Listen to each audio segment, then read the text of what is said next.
Happy Holi! দোল পূর্ণিমার অনেক অনেক শুভেচ্ছা জানাই পরিবারের সকল সদস্যদের। কেমন কাটালেন আপনারা আজকের দিনটা? আমি তো পরিবারের সাথে হেসে খেলে রং বেরঙের রং মেখে ভীষণ আনন্দ করে কাটালাম, সাথে আমার মিঠাইও। কদিন একটু ছুটিতে আছি, বেড়াতে এসেছি, কাছের মানুষদের সাথে ভীষণ মজা করে আজকে রং খেলেছি। মিঠাই এসেছে মিঠাইয়ের মামার বাড়িতে, এখানে মামা, মাসি, দিদু, দাদা আর বড় মা, ভাই সবার সাথে জমিয়ে রং খেলেছে, জমিয়ে কদিন মজা করছে। এরপরে আবার স্কুল খুলে যাবে, তখন আবার পড়াশোনা শুরু হয়ে যাবে।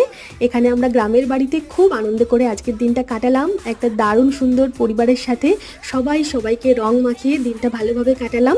আপনারা যদি আমাদের রং খেলার বড় ব্লগ ভিডিও দেখতে চান, অবশ্যই একটা কমেন্ট করে জানাবেন, তাহলে ছোট ছোট মুহূর্তগুলোকে একসাথে জুড়ে আপনাদের সাথে একটা বড় Holi special blog video share করব। আর এই ছোট ছোট ব্লগ ভিডিওগুলো কেমন লাগছে অবশ্যই একটা কমেন্ট করে জানাবেন। ভালো থাকবেন, ধন্যবাদ।